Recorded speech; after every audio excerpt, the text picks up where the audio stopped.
জয় অসম।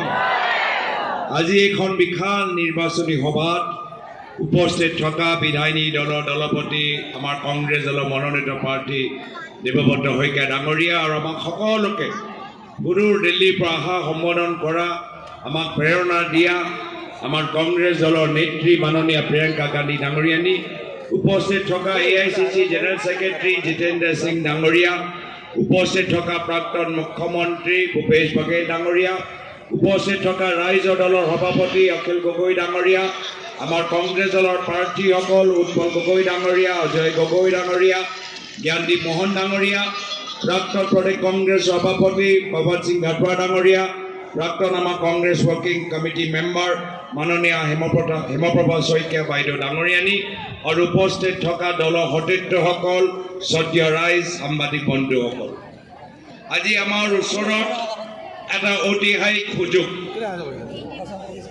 অহা 9 তাৰিখত অসমৰ ৰাইজক সিদ্ধান্ত ল'ব লাগিব যে আমি অসমক বচাবলৈ বিচাৰোঁ নে নিবিচাৰোঁ, বচাবলৈ বিচাৰোঁ নে নিবিচাৰোঁ, আমি অসমখন উদ্ধাৰ হোৱাটো বিচাৰোঁ নে নিবিচাৰোঁ, আমাৰ নিজৰ মাজত বাক স্বাধীনতা ঘূৰি অহাটো বিচাৰোঁ নে নিবিচাৰোঁ, আমি নিজে শান্তিত সম্প্ৰীতিত থাকিবলৈ বিচাৰোঁ নে নিবিচাৰোঁ। যদি অসমক আমি উদ্ধাৰ কৰিব লাগে তেতিয়া অহা 9 তাৰিখত অসমৰ পৰা হিমন্ত বিশ্ব শৰ্মা ডাঙৰীয়াক বিদায় দিব লাগিব। অসমৰ পৰা হিমন্ত বিশ্ব শৰ্মা ডাঙৰীয়াক বিদায় দিব লাগিব। যোৱা 25 বছৰৰ পৰা আমি দেখা পাইছোঁ যে কেনেদৰে তেওঁ সকলোকে বিশ্বাসঘাত কৰে।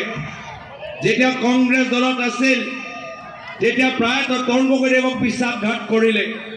প্ৰায়তঃ তৰুণ গগৈদেৱ সদায় তেখেতক নিজৰ পুত্ৰৰ দৰে মৰম কৰিলে, মন্ত্ৰী বনালে, আগুৱাই লৈ গ'ল আৰু শেষত হিমন্ত বিশ্ব শৰ্মা ডাঙৰীয়া কি কৰিলে, নিজৰ ৰাজনৈতিক পিতৃ, নিজৰ ৰাজনৈতিক অভিভাৱক ওপৰত, তেখেতৰ পিতৃৰ ওপৰত তেওঁ চুৰি বহালে। এই কথাটো নিজে প্ৰায়তঃ তৰুণ গগৈদেৱে ক'লে যে মই কেনেকৈ জানো যে যাক মই ইমান মৰম কৰিলোঁ এদিন মোকে বিশ্বাসঘাত কৰিব।